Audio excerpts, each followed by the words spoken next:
Welcome to Season 3 of the Knack for Business podcast. Over 250 episodes strong, we're here to ignite your entrepreneurial spirit with fresh insights, networking gems, and creative strategies that elevate your game. Are you ready to discover what your Knack for Business truly is? Your hosts are Bernie Franzgrode from Creative Insight and Wayne Pratt from Motivate You Inc. Today's topic is loudly say yes to sweet life. Our guest today is Sam Liebowitz from Talk Radio New York City, or NYC. Sam is known as the Conscious Consultant, is a facilitator, mentor, speaker, healer, serial entrepreneur, host of the top-rated radio show, The Conscious Consultant Hour, and is a 4-time best-selling author and author of the #1 empowerment book, Everyday Awakening.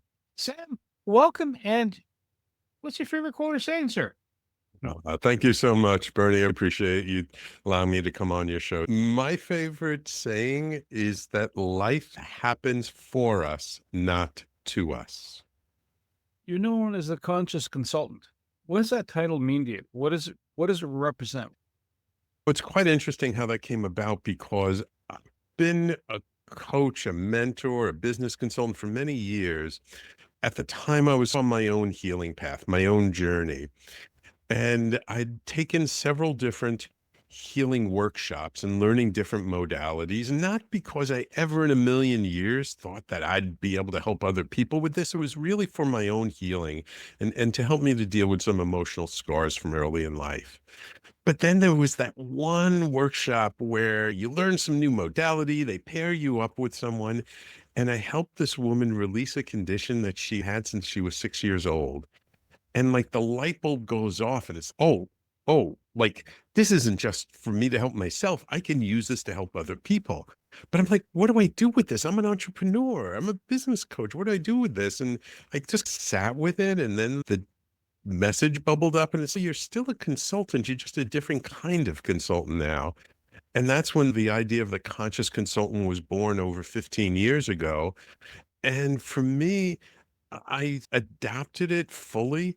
And instead of working with someone on strategy, on your typical kind of business things, what do you do first, second, all that stuff, I look at the underlying energy and the underlying patterns of what someone is dealing with to help them unwind that pattern so that not just they can move forward in their business or career, but actually they can move forward in other aspects of life. So it's about taking a holistic look at the person and helping to guide them to greater wholeness, greater awareness, greater peace within themselves. Not just they can have a better business, a better career, but a better life. You are the conscious consultant. I've spent 10 years as the unconscious consultant. Sleepwalk. I'm really excited about your book because I think the discipline of writing and having a book changes people. Tell me about the hemming and hawing. Should I do it? Is it worth it? Do I have anything to say? Tell me about that book. Everyday Awakening, it's interesting how it came about because it wasn't my original idea for my first book. I was originally going to take some of the best episodes of my show, The Conscious Consultant Hour, take those transcripts, work with a ghostwriter to turn them into stories and turn that into a book. But unfortunately, the ghostwriter I was working with was in a bad car accident. She got laid up in the hospital for many weeks. And the manager, the person who was working with her, didn't have any material. We had already done a lot of work. And it was early 2020. And I just felt like I've got to get something out this year. And so one of my inspirations, one of my heroes is Seth Godin. And Seth had come out with a book where he basically took a whole bunch of his blog posts and put them together and organized them and created this beautiful book. And I thought, hey, if it's good enough for Seth Godin, that idea is good enough for me. So I hired a professional editor. We looked at my blog posts. And at that time, I had over 350 blog posts. We whittled it down to 126 of the best, tightened things up, fixed the grammar, went through stuff, and came out with Everyday Awakening. I was shocked at the response I got to it. I'd set the manuscript out to a few people beforehand to get their opinion and some testimonials. This one woman who's an icon in the personal development field wrote back and said, Sam, I know it took me a while to get you my testimonial, but I don't give anyone a testimonial that I don't read the manuscript. And she said, when I started reading this, I couldn't put it down. This is wonderful. This has to get out to people. Here's my testimonial. I'm happy to support this book. It felt so good and validating that someone I held in such high esteem saw value in what I wrote. So I say to anyone who's thinking of writing a book or is not sure about it, you will always resonate to a certain group of people that nobody else will. Coming out with something in your own words and your own voice always has value to it. You never know whose life you're going to touch by putting yourself out there, by putting your words out there. So, flexibility. How important is that? Is that a headspace you have to be in? And is it like doing yoga? As in I can put my foot behind my head? Or is it mental flexibility? Or is it a combination of both? It's a combination of everything. It's just an attitude towards life. I wouldn't be doing what I'm doing today if I hadn't been open to things coming to me. People ask me all the time, Sam, you have such a great voice. Were you always in broadcasting? Did you? And I'm like, no, actually, I just met a guy at a party. I was at a friend's apartment in the Chelsea neighborhood in Manhattan, and this mutual friend brings this guy to the party and says, Sam, you got to meet my friend. I'd ask him, what do you do? And he says, oh, I'm an acupuncturist. I know a lot of healers, not too many acupuncturists. But in his next breath, he was like, but I've decided to become a Buddhist monk and I'm selling off all my worldly possessions. I'm like, oh, that's different. And I'm like, have you sold your business yet? He goes, no, not yet, but I'm talking to some people. And I'm like, I know a lot of people. I network a lot. Maybe I can help you sell your business. And he's, oh, that'd be really good karma for you. And I'm like, oh, that's cool. And then he says, I started this internet radio station last year. I'm like, wait a minute. This sounds a little familiar. Acupuncturist radio station. What's your name again? And he says, Giorgio Rapetti. And I'm like, I know who you are. My friend Larry does a radio show on your network and he's told me about you, but he never connected us before. And there he is standing in front of me. About a week later, we get together. He tells me all about his acupuncture practice. And then he starts telling me about the radio station. I got really excited because I have a background in technology and public speaking was a great nexus between the two. By the end of this long 2.5-hour meeting, this is such a good deal. It's like getting two businesses for the price of one. I'm like, if I can't find someone to buy your business, I'll just buy it myself. So I go home that night and talk to my wife and she's like, forget helping him to sell his business. Let's just buy it ourselves. I'm like, oh yeah, what a great idea. Let's do that. So if I hadn't been open and flexible, I would have had this business that I've been running for the last 14 plus years. That's an incredibly long time. That's good. You're still smiling. That's a big hit. I love it. Does that flexibility, like, do you find over the 14 years that year one, it's a learning curve and you're going straight up and then it plateaus out a little bit? Or do you find every year there's something new and exciting? There's ups and downs all the time. You've really got to learn to ride the waves. I resisted going virtual and doing shows virtually for many years until the pandemic hit. Over a weekend, I had to take my business and transform it from an in-person business where all my hosts used to come in studio in Midtown. You can't social distance in a small studio. Cuomo was like lockdown order, no more going to the office. I didn't resist what is, which is a Buddhist principle. I was like, okay, I've got to go virtual. I've been using Zoom for years. I'm like, okay, let me figure out how to get everything running through Zoom. I worked with my assistant in Pittsburgh. I remember Friday afternoon, I backed up everything to the external hard drive, put anything I thought I would need in my knapsack, came home and was like, okay, how do I do at home what we do in the office with all this equipment? I worked Friday nights all day, Saturday, Sunday, testing with my assistant. Monday looked like everything was working fine. And then Tuesday night, our first show of the week, went off without a hitch. We streamed the audio, we streamed the video, and everything went perfectly. changed my business from an in-person business to a virtual business overnight, over a long weekend. And it's been great because since then, I've had hosts on the network from as far away as London, England, to Sydney, Australia, all across the United States. And I never would have had a business like this had I not been flexible and open. And I'm forced to turn my in-person business to a virtual business. Sam, I feel like I'm talking to Elvis. I'm pretty excited about what you're doing and how you're doing it. I've been coaching for many years now, and some coaches are incredibly transactional. It's a bigger boat, bigger car, bigger house. And I met some people that are so desperately woo that you can't have a conversation without crystals. You have seemingly combined these. I want to know your secret.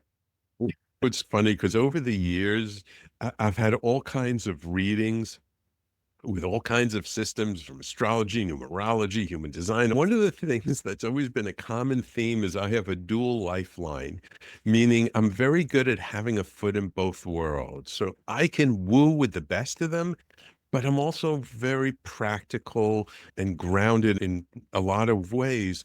One of my specialties is being able to take esoteric knowledge and translating it down into language that anybody can understand, because I'm a big believer that we're not here to escape this physical world. We're here to bring more of our spirit into this physical world to make the physical world even better. This is how the spirit of life, the spirit of the universe, our own spirits evolve and grow. And physical life can be a beautiful thing. I've traveled to many places around the world. I like being here. There are many spiritual teachers who are like, I'm looking to ascend and I'm going to get out of here right away. And I'm like, nah, I think you're missing the point. The point is to create heaven on earth. It's not to escape to heaven. There's nowhere to escape to. This is life. So why don't we bring more of the good stuff into life and really make life something worth living and enjoyable and really open our hearts? You have a favorite modality that you either like to experience or offer? I don't do a lot of the energy healing work that I used to do, but I still do it sometimes. I do one thing that's a combination of a few different modalities. That's a form of instant energetic healing called neutrality point therapy. That's very powerful, very centering, helps people to really let go of symptoms. But in the last 10 years, I personally, my wife, we've been doing our own personal work with psychedelics, which is very up and coming. It's wonderful for healing trauma.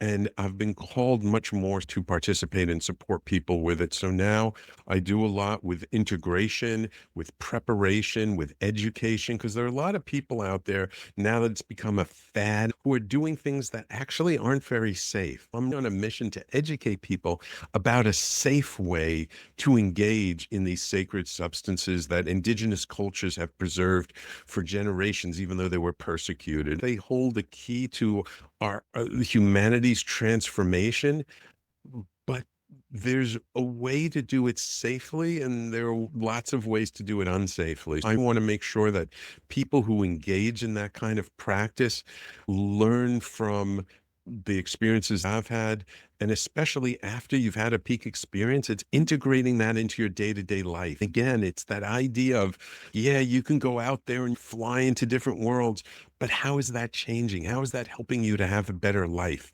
Grounding that back into the day-to-day, I'm very focused on that, and that's where I really love to help people. It's interesting. It almost sounds like someone going through coaching, or you go to a session back in the corporate day. Go to this course or go to this session. You become out and right as rain. You learn 5, 10 different things and go in. And 2 days later, it's like, I think my name's still Bernie. I think I'm in the right spot. That's interesting. It's one of the things when I got back into personal development in the early 2000s and went to different seminars and Tony Robbins and T. Harv Eker and all these people, you go for a weekend or a few days and you have this amazing experience. But where I found things always lacking and why I saw that people weren't really making the changes in their lives is there wasn't the support afterwards. There wasn't the support to really integrate what you just experienced and what you just learned into your day-to-day life in a very practical way. And this idea of integration, I think, is true for many different disciplines and many different modalities. I just think here in the United States and in Western culture, we look for the big hit, the big experience, but there is no silver bullet. It's really about the hard work of that. Those experiences help. They show us what's possible. But if we're not bringing it back and grounding it into our day-to-day life, it's like nice, but so what? And without that integration piece, they're really missing the gold. Sam, that is just so incredibly bang on. I've been preaching this for years. Every year seems to have a buzzword. And this year's buzzword is community. I find most people, that means people I can sell to. And I get the feeling that's not what community means to you. Can you unpack that for me? Oh, absolutely. Absolutely. For me, community, it's really about creating a village in a way. And these days that could be a virtual village. It doesn't have to be a literal village. But again, it's learning from indigenous cultures and how they operate. When we show up as a servant leader, when we show up as a quote unquote shaman or medicine man and that kind of idea, the village is only doing as well as the shaman, and the shaman is only doing as well as the village. And by coming together, by bringing people together and providing a space in which people can learn from each other, support each other, help each other, we all grow together. Everyone does better. It's that old, a rising tide lifts all boats. And that's the approach we take at our talk. We have host meetings. We bring our hosts together every month so they get a chance to meet each other, ask questions. Because of that, they all get to know each other. They've been guests on each other's show. Some of my hosts in the past have even done business outside of the station. When you bring people together with a sense of service, the network effect of bringing people together is far greater than any one individual's impact on those people. And one thing that I see is we talk to a lot of entrepreneurs, and some of them have an inner voice, and some of them ignore their inner voice at their peril, and some of them only hear their voice and don't listen to other cautionary tales. Where are you on hearing the voice, implementing the voice, but being open to the universe so that you're getting a full picture? For a long time, I wasn't connected to my inner voice because I wasn't really in my body. Sometimes in the world, we're so up in our minds, we forget there's this whole vehicle below our neck, that's super intelligence. There's not just a neural network in our brain, there's a neural network in our heart, in our gut. When we're really connected to our bodies and we take the time to just breathe and be still, we can feel in our bodies what's the right way to go. The key is to not be so attached to our idea of what that means. To really hear your inner voice, it's not necessarily an actual voice. Sometimes it's just about being connected to our bodies enough that we can feel whether we go right or left, which feels expansive and which feels contractive. That we can feel that, oh, if I go in this direction, it actually feels lighter, it feels more supportive. That's our inner voice.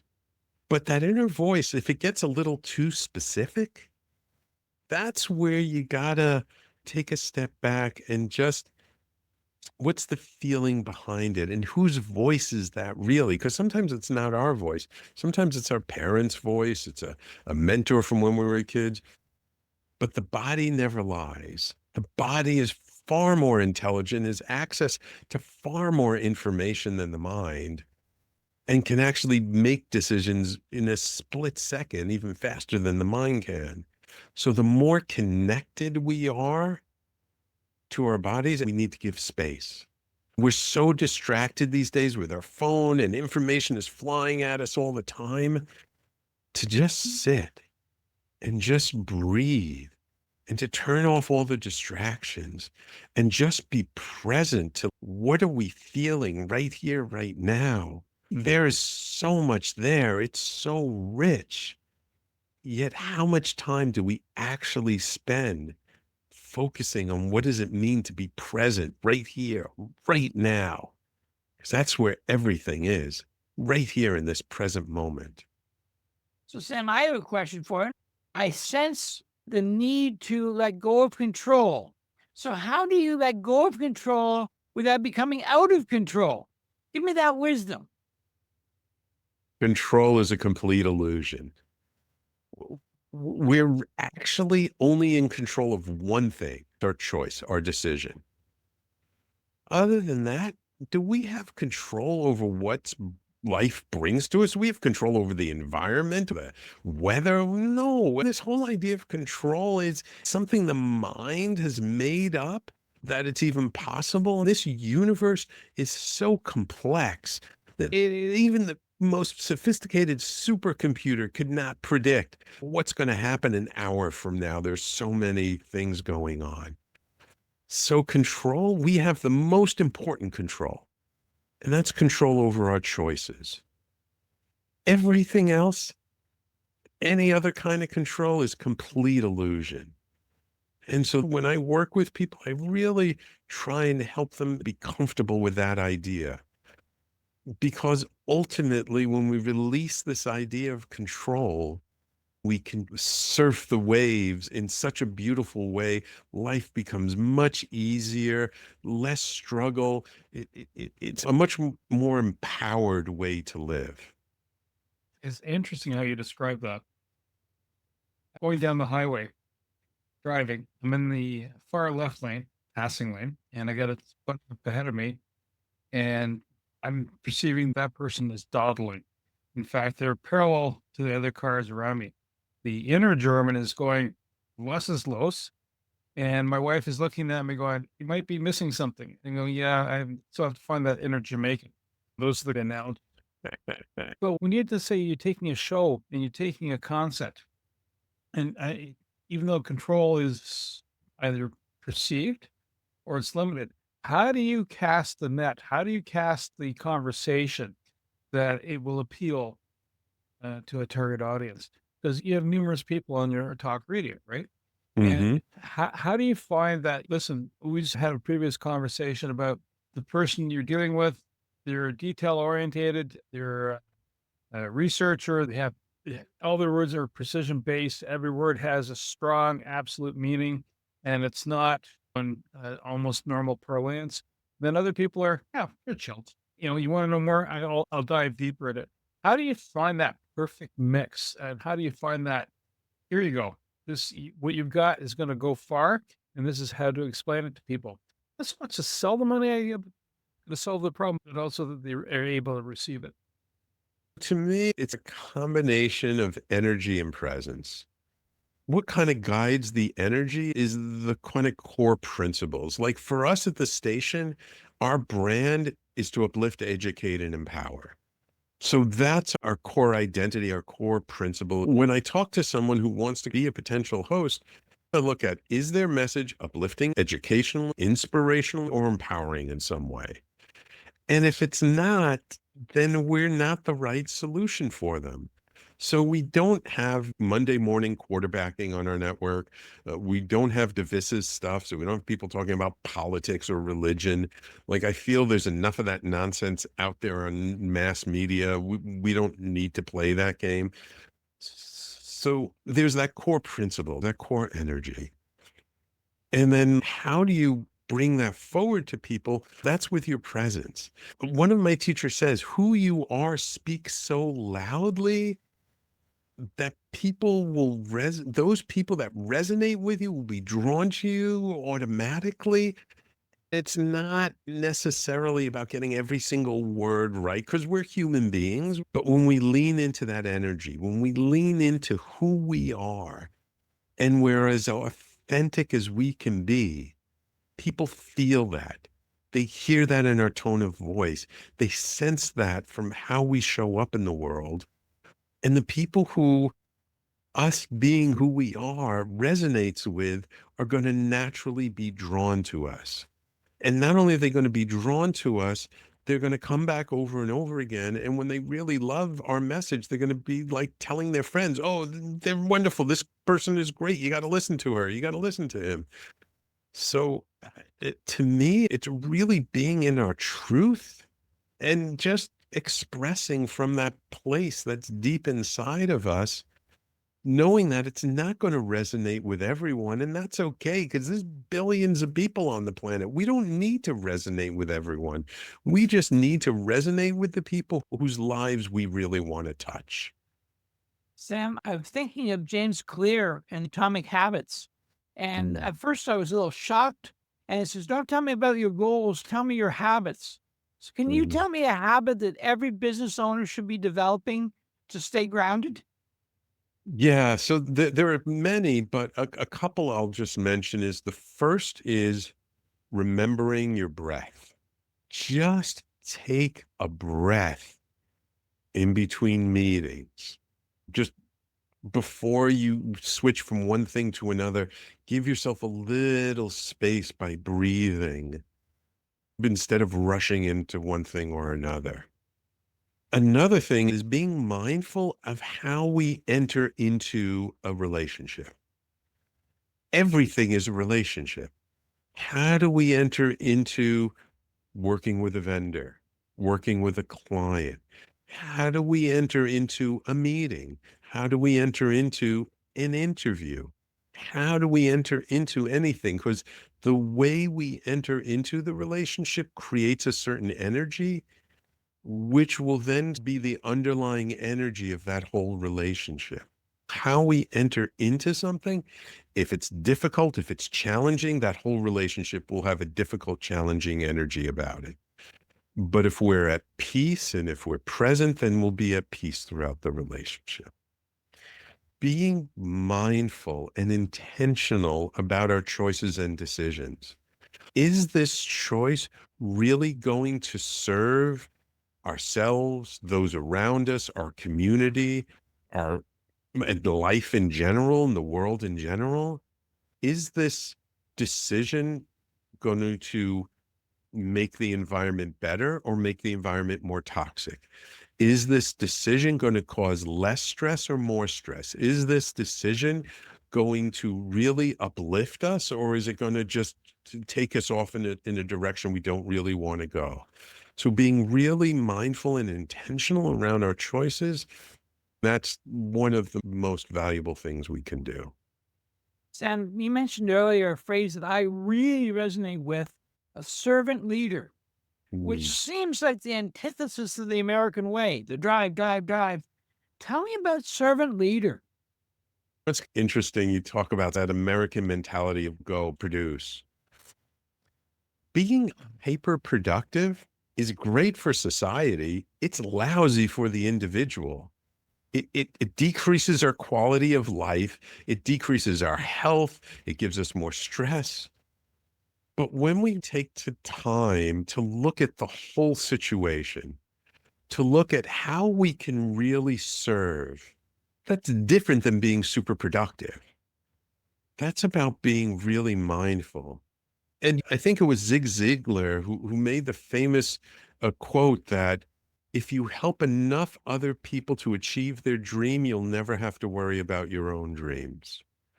And I really think that's a principle of life. We're here to help each other. We're here to support each other in having their dreams come true. And when we do that in a very intentional, mindful way, people will want to work with us, and whatever our own dreams are will be more than taken care of. As a matter of fact, I often say life has a much better imagination for me than I do. Things even beyond our wildest imagination will come to us. When we show up with that sense of what can I do to help? There's this wonderful TV show I used to watch a little bit of because it's a New York-based TV show called New Amsterdam. And about this medical director who takes over the hospital, and what's his phrase that he tries to imbue in his whole staff? How can I help? Making that a guiding principle, how can I help? That is such a powerful principle to live by. That's Yeah. storytelling. That seems to be a key in many areas. We hear that about when you're doing a pitch, when you're doing a slide deck, there's a story to be told, resonates, there's an emotive piece to it. And you've done a TEDx talk. How does using storytelling work for you? Is that something you talk to with your guests and say, listen, work the story a bit more? Do you help them tweak it? Storytelling is such a interesting discipline, I'll say. And it's something that comes naturally to a lot of people, and a lot of people have to learn how to tell stories. There are certain mechanisms, certain ways to tell stories. But the key thing about why storytelling is so important is because we all make meaning from the stories. When you tell a story in a certain way, you invoke certain archetypes and certain principles, like the idea of the hero's journey, right? We've all heard about that. We make a certain meaning from it. And that meaning really dictates the quality of our life.